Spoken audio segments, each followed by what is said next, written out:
আসসালামু আলাইকুম রহমতুল্লাহ।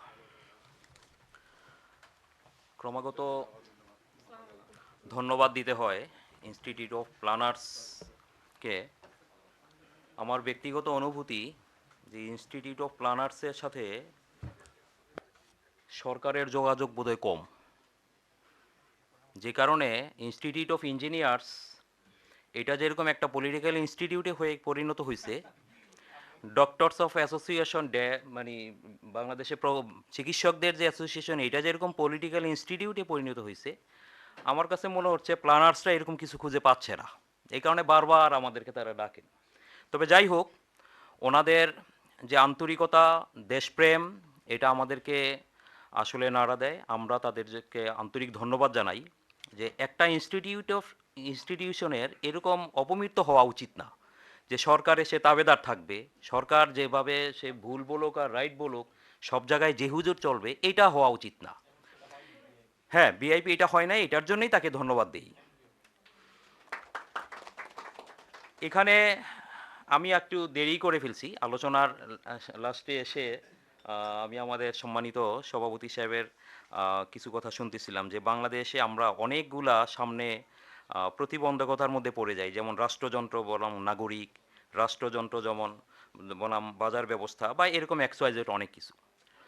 তো এখানে আমরা আলোচনায় সবাই যেটা জোর দিতে যাচ্ছি যে পেশাদারিত্ব বা প্রফেশনালিজমের মাধ্যমে আমরা এগুলো সমাধান করতে পারি। আমি এখানে ইসলামী আন্দোলন বাংলাদেশের পক্ষ থেকে আমাদের অন্তর্বর্তীকালীন সরকারের প্রধান ডক্টর ইউনূস সাহেব যখন উনি আসেন, উনি রাজনৈতিক নেতৃবৃন্দকে মাঝে মাঝেই ডাকতেন যে কী পরামর্শ। ওনাকে আমি শুধু একটা পরামর্শই দিতাম যে আসলে সরকার আমার হিসাবে কখনো অন্তর্বর্তীকালীন হয় না। আমার কাছে যে একদিনের সরকার সেই আমার সরকার। সুতরাং ওনাকে আমি বলছি যে স্যার, আমরা চাই আপনি একদিন ক্ষমতায় থাকেন কিন্তু সিংহের মতো থাকেন। দুর্বল চিত্ত হইলে কিন্তু আসলে দেশের জনগণ আপনার কাছে কাঙ্ক্ষিত সেবা পাবেন না। ডক্টর ইউনূস সাহেব উনি ব্যক্তিগতভাবে সৎ মানুষ, কিন্তু উনি কি বলতে পারবেন যে উনি বাংলাদেশের দুর্নীতিকে বন্ধ করতে পারছেন? এটা বলার কোনো সুযোগ ওনার নাই। একজন শাসক যদি তার যথাযথ জায়গায় দায়িত্ব পালন না করে, এরকম আমরা যারা বাংলাদেশের ভিতরে থাকি, আমরা যখন এই বিভিন্ন ইনস্টিটিউশন থেকে আমরা চিন্তা গবেষণা করে কিছু তৈরি করি, কিন্তু এটার ইমপ্লিমেন্টেশনের দায়িত্বটা তো হইল সরকারের। অ্যান্ড সরকার যদি এইটার ব্যাপারে চোখ বন্ধ থাকে বা তার যদি সেই যোগ্যতা না থাকে, এটা তো বাস্তবায়ন হবে না। তো এ কারণেই আসলে সরকারকেও তার দায়িত্বের ক্ষেত্রে চরম একটা প্রফেশনালিজমের মধ্যে আসতে হবে, চরম পর্যায়ের একটা রেসপন্সিবিলিটি থাকতে হবে। আমরা দেখি যে বর্তমানে আমরা নতুন যে বাংলাদেশের স্বপ্ন দেখতেছি, সেই বাংলাদেশ হওয়ার আগে বর্তমানের এই অন্তর্বর্তীকালীন সময়ে দেখি যে একজন সিএনজি পাম্পের একজন কর্মচারী সিএনজির সেই কি বলে ফুয়েলের বিল চাইছে আর তার উপর দিয়ে গাড়ি চালাই দিয়ে তাকে চাপা দিয়ে মেরে ফেলা হয়েছে। এই দৃশ্য তো বাংলাদেশে আমরা দেখতেছি। তো আমি এই কারণে আমাদের এই প্ল্যানিংয়ের সাথে সাথে আমরা সরকার ব্যবস্থা যেটা বাংলাদেশে আগামী 12ই ফেব্রুয়ারির মাধ্যমে একটা নতুন সম্ভাবনা আমাদের কাছে রয়ে গেছে, সেখানের বিষয়টা আমরা রাজনীতির পয়েন্ট থেকে আমরা খুব বেশি জোর দিব। যদি আমরা একটা সরকার ব্যবস্থা তৈরি করতে পারি সুন্দর এবং দুর্নীতিমুক্ত একটা প্রশাসন যদি আমরা তৈরি করতে পারি, আমাদের দৃঢ় বিশ্বাস, যেটা আমাদের ইস্তিহারের মধ্যেও প্রতিফলিত আমরা করব, সেটা হলো যে উইদিন 10 ইয়ার্স আমরা আর সেই কারো কাছে হাত পাতার মতো কান্ট্রি থাকবো না, আমরা দাতা দেশে পরিণত হইতে পারবো যদি শুধু আমরা আমাদের দুর্নীতি মুক্ত একটা দেশ তৈরি করতে পারি। এবং আমরা মনে করি যে এইটার জন্য আসলে রাজনৈতিক নেতৃবৃন্দের প্রথম এবং শেষ এই সদিচ্ছাটা তাদেরই থাকতে হবে যে তারা দুর্নীতি করবেন না। দুর্নীতির আখড়ায় বসে আমরা এই প্ল্যানিংয়ে যত সুন্দর পরিকল্পনাই করি না কেন, আমি গর্ববোধ করি যে পৃথিবীর মধ্যে প্রথম মাল্টি স্টোরিড স্কাই ক্রিপার্স বিল্ডিং এটা বাংলাদেশের একজন প্রকৌশলী মানে পরিকল্পনাবিদই করছেন। এটা তো বাংলাদেশেরই। তো বাংলাদেশের আমরা খুব গর্ববোধ করি, আমাদের অনেক জিনিস আছে। একেবারেই ছোট জিনিস হইল আমরা চিন্তা করি দেখি যে বাংলাদেশের যে মেধা, একটা বাংলাদেশের মানুষ ডায়রিয়াতে মানে পানিবাহিত রোগে অনেক বেশি তারা আক্রান্ত হয়, কিন্তু ডায়রিয়ার উপশমের জন্য যে প্রতিষেধক স্যালাইন এটা তো আমাদের দেশে তৈরি, তাই না? তো আমরা গর্ব করতে পারি যে আমাদের দেশে আসলে অনেক মেধা আছে এমনকি দেখেন মানিকগঞ্জের একজন সাধারণ একটা ছেলে সে এখন নদীর উপরে প্রতিদিনই সি প্লেন চালাইতেছে, কোনো রকমের সরকারি পৃষ্ঠপোষকতা নাই, তারও এত সচ্ছলতা নাই, কিন্তু তার মেধা আমরা দেখতে পাই যে বাংলাদেশের মেধা এরকম যে ছোট্ট স্কুলের একটা ছেলে বাচ্চারা যাতে পানিতে পড়ে যাওয়ার আগেই তার মধ্যে অ্যালার্মিং একটা মানে অ্যালার্ম বেজে ওঠে এই সিস্টেম তারা বের করতেছে। তাহলে বাংলাদেশের মেধা কি আসলেই কোনো অংশে বর্তমান বিশ্বের জুকারবার্গের চেয়ে কোনো অংশে কম? আমি এটা মনে করি না। কিন্তু আমাদের এই সকল মেধা, তাদের মেধার যে বিকাশ বা উপকারিতা এটা বাংলাদেশ পায় না কেন? সেই এক জায়গায় আমরা আটকে যাই যে দুর্নীতি, দুর্নীতিযুক্ত প্রশাসন। তো এই ক্ষেত্রে যদি আমরা বের হয়ে আসতে পারি, আমরা আশাবাদী যে আমাদের পেশাজীবীরা, পরিকল্পনাবিদরা বাংলাদেশের জন্য যে চিন্তা করতেছেন এটা আসলেই দরকার। এছাড়া আমাদের মতো পৃথিবীর সবচাইতে ঘনবসতিপূর্ণ একটা দেশ বাংলাদেশ, এত ঘনবসতিপূর্ণ বাংলাদেশের ধারে কাছেও কেউ নেই। তো এখানে বাঁচতে হইলে আমাদের অনেকগুলা পয়েন্ট রয়ে গেছে। যেমন আমরা সবাই মুসলমান, মেজরিটি আমরা মুসলমান, অন্যান্য যারা আছে তাদের সাথেও আমাদের দেশে কোনো সাম্প্রদায়িক দাঙ্গা তেমন নেই। আমরা আসলে সবাই মিলেমিশে থাকাটা খুব পছন্দ করি। সুতরাং অল্প জায়গায় থাকার জন্য যে মেন্টালিটি দরকার এটা আমাদের মধ্যে আছে। তো এই যে সামগ্রিক এই বিষয়গুলা আমরা ফায়দা পেতে পারি যদি আমরা একটা কার্যকর ব্যবস্থা আমরা সামনে নিতে পারি। আমি আমার পর্যবেক্ষণে সারা বাংলাদেশে যেহেতু রাজনীতির কারণে বিভিন্ন জায়গায় যেতে হয়, আমি দেখি যে আসলে সরকারি লেভেলে পরিকল্পনার মারাত্মক রকমের ঘাটতি। ব্যক্তিগত পর্যায়ে একজন ব্যক্তি তার বিল্ডিংয়ের জন্য, তার প্রকল্পের জন্য সে একজন পেশাজীবী প্রকৌশলী বা প্ল্যানার্সের কাছে যাচ্ছেন। সরকারও তারও মানে সেই পরিকল্পনার একটা ইনস্টিটিউটই আছে, পিডাব্লিউডি, তারপরে স্থাপত্য বিভাগ, এইভাবে বিভিন্ন বিষয় আছে। কিন্তু আমরা দেখি একটা প্রকল্প তৈরি হলো, কিন্তু এই প্রকল্পের গার্বেজগুলো কোথায় পড়তেছে? সরকারি খাস ভূমিতে ওপেনলি ফালানো হচ্ছে। সেখানে আমাদের জলাভূমি নষ্ট হচ্ছে, আমাদের আশেপাশের মানুষরা এই দুর্গন্ধে কষ্ট পাচ্ছে। এইটা এ টু জেড বাংলাদেশের সকল জায়গায়। আমি বলবো যে এই বিষয়টাও আমাদের বাংলাদেশ ইনস্টিটিউট অফ প্ল্যানার্স তাদেরকে এই বিষয়ে একটু জোর দেওয়া যে আমাদের দেশটা আমরা এত মানুষ কেন?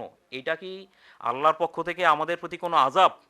আজকে যদি তাই হইতো, জার্মানিরা এত ব্যয় করেও সন্তান উৎপাদন করতে পারে না, ব্রিটিশরা বা ইউরোপের অধিকাংশ দেশে তাদের নিজস্ব জাতিসত্তা নেগেটিভের দিকে, আর বাংলাদেশে এত জন্মহার বেশি কেন? এখানে বাংলাদেশের আলো বাতাস এটা এবং মাটি এটা যে জীবন ধারণের জন্য কি পরিমাণের একটা উপযোগী, এটা কি আমরা কনসিডার করব না? তো আমাদের এই নেয়ামতগুলো নষ্ট হয়ে যাচ্ছে, আজকে বাতাস দূষিত হচ্ছে, পানি দূষিত হচ্ছে। এই বিষয়ে কিন্তু সরকারি লেভেলেও পরিকল্পনার যথেষ্ট ঘাটতি, এবং আমি দেখি যে আসলে পেশাজীবী লেভেলেও কমনলি এই বিষয়গুলো আলোচনা হয় না। তো আমার মনে হয় যে আমরা আমাদের এই পরিকল্পনাটাকে, যেহেতু ইনস্টিটিউট অফ প্ল্যানার্স একটা সংস্থা, একটা ইনস্টিটিউট, ওনাদের কাছে আমি আগেও একটা অনুরোধ করছি যে কিছু কিছু বিষয় আপনারা কমনলি ছড়িয়ে দিতে পারেন কিনা, যেটা সাধারণ মানুষ তার একটা প্রকল্প তৈরি করার সময় সে বাই ডিফল্ট সে এই চিন্তাটা সামনে রাখবে যে কিভাবে আমি আমার বাতাসকে সেভ করব, কিভাবে আমি আমার মাটিকে সেভ করব। এই চিন্তাটা যদি পরিকল্পনার এই অংশটা যদি আমরা কমনলি ছড়িয়ে দিতে পারি, তাহলে আমার মনে হয় যে এখানে আমরা আরো ভালো ফায়দা পাবো। একটা দেশ তো শুধুমাত্র মেগা প্রকল্প দিয়েই দেশটা চলে না। একটা মেগা প্রকল্পে আর ফায়দাভোগী কতজনই হয়? ঢাকা শহরেই আমাদের যত রকমের মেগা প্রকল্পগুলো ম্যাক্সিমাম, এখানে বাংলাদেশের আসলে কতজন লোক বসবাস করে? 2 কোটি বা 2.5 কোটি, বা সার্কুলেশনে যদি বলি বাংলাদেশের 4 ভাগের 1 ভাগ লোক এদিকে, কিন্তু 12 আনা লোক কিন্তু এর বাহিরে। তাদের জন্য মানে পানির সমস্যা আছে, তাদের জন্য থাকার সমস্যা আছে, খাদ্যের সমস্যা আছে, অনেক কিছু সমস্যা আছে। তো বাংলাদেশের বৃহত্তর জনগোষ্ঠীর লক্ষ্যেও আমাদের কিছু পরিকল্পনা থাকা উচিত, এবং এই বিষয়টা আমি অনুরোধ করব যে আমাদের প্ল্যানার্স অ্যাসোসিয়েশন যারা আছেন ওনাদের চিন্তায় যদি আমরা এটা রাখতে পারি, কমনলি বাংলাদেশটাকে একটা বাসযোগ্য দেশে পরিণত করার জন্য যে কমন যে চিন্তাগুলা এগুলো আমাদের করা উচিত। আল্লাহ তাআলা আমাদেরকে যে সম্পদ দিচ্ছেন, আমরা দেখি যে এই সম্পদের ইউজ তো আমরা করিই না, অ্যাবিউজের মাধ্যমে আমরা পিছায় যাচ্ছি। আমি অনেক দিন আগে বায়োগ্যাস নিয়ে আমার বেশ আগ্রহ ছিল যে বাংলাদেশে এই যে এই পরিমাণের সব জায়গায় দূষিত অবস্থা, তো এটার উত্তরণের কি উপায়? বায়োগ্যাসে নিয়ে অ্যানালিসিস করে দেখলাম যে যেই জিনিসটা আমাকে দুর্গন্ধ দিচ্ছে এটাও তো একটা কেমিক্যাল ইনগ্রেডিয়েন্ট। এখান থেকে দেখা যাচ্ছে অনেকে অনেকে পারফিউম তৈরি করতেছে, এই ময়লা থেকে। তারপর এখান থেকে বাই প্রোডাক্ট তৈরি হইতেছে, জৈব সার তৈরি হইতেছে, অথচ আমরা এগুলা কিছুই করতেছি না। হাস্যকর মনে হইলো, আমি বায়োগ্যাসের উপরে বাংলাদেশের এক্সপার্ট ওনার সাথে আলোচনা করলাম, আমার নামটা এই মুহূর্তে খেয়াল নাই, উনি বলতেছেন যে মানুষের যে মলমূত্র এটা সর্বোৎকৃষ্ট বায়োগ্যাস তৈরি করে। আমি বললাম এটা কিভাবে? উনি বলেন মানুষ তো সবচেয়ে ভালো খাবারটা খায়, সবচাইতে পিওর খাবারটা মানুষ খায়। তাহলে আমরা হয়তো দেখি যে মানুষের মলমূত্র, কিন্তু বায়োগ্যাস গ্যাসের জন্য এটা একটা প্রোডাক্ট। তো এই বায়োগ্যাস তৈরি করার জন্য এটা একটা উপাদান, এবং এইখান থেকে বায়োগ্যাসের উৎপাদনের হারটা সবচাইতে বেশি। তো আমরা দেখা যাচ্ছে যে আমাদের ছোট জায়গায় আমাদেরকে এই বিষয়গুলো কনসিডারেশন আনতে হবে, যে বায়োগ্যাস মানে এই গার্বেজকে কাজে কিভাবে অ্যাসেটে রূপান্তরিত করা যায়, তারপরে অল্টারনেটিভ এনার্জি আমরা কিভাবে পেতে পারি। যদি আমরা এই বিষয়গুলো আমরা কমনলি ছড়িয়ে দিতে পারি, আমার মনে হয় যে বাংলাদেশটা আরও ভালো এগিয়ে যাবে। সর্বশেষ আমি যেই জিনিসটা বলতে চাই, যে আসলে রাষ্ট্রযন্ত্র যেই জিনিসটা যন্ত্র, এটা মানুষকে অধিকাংশ বর্তমান বিশ্বে আমরা দেখতে পাই যে এটা আসলে মানুষকে কষ্ট দেয়। তো জনগণ তারা একটা রাষ্ট্রযন্ত্র তাদের ভোট দিয়ে তারা তৈরি করবে। আমার জনগণের কাছে একটা কোশ্চেন থ্রো করতে ইচ্ছা হয় যে কেন আপনারা এইরকম একটা যন্ত্র তৈরি করবেন যেই যন্ত্রটা আপনাদেরকে কষ্ট দেয়। সুতরাং জনগণকে ভোট দেওয়ার আগে আমি মনে করি 100 বার চিন্তা করা উচিত যে কাকে ভোট দিলে সে যন্ত্র হবে না, সে একটা মানবিক হবে, সে মানুষের অধিকারকে রক্ষা করবে। একটা দেশে শুধুমাত্র মানুষ বসবাস করে না, এখানে পশু পাখি থেকে শুরু করে এই দেশের পরিবেশকে রক্ষা করা, এই চিন্তা যারা করতে পারবে না, আসলে তাদের রাষ্ট্রের সে চেয়ারে বসা উচিত না আমি মনে করি। এটা একটা দায়িত্ব, এটা শুধুমাত্র সংসদ ভবনে একটা চেয়ারকে এই পাওয়া বোঝায় না, বরং এটা একটা দায়িত্ব যেটা আকীদা বিশ্বাস থেকে আমরা মনে করি আল্লাহ তাআলা প্রত্যেককেই তার দায়িত্বের ব্যাপারে জিজ্ঞাসাবাদ করবে। সুতরাং আমরা রাজনৈতিক পয়েন্ট থেকে বলবো যে এখানে রাজনীতিবিদরা যারা আছেন সকলেই এই বিষয়টা চিন্তা করবেন যে আমরা আসলে রাজনীতি করি মানুষের কল্যাণের জন্য। মানুষের কল্যাণকে মানুষের কাছে যদি পৌঁছে দিতে আমরা না পারি, বা আমাদের যদি সেই সদিচ্ছা না থাকে, তাহলে আমি মনে করি রাজনীতির এই অঙ্গনে আসা উচিত না।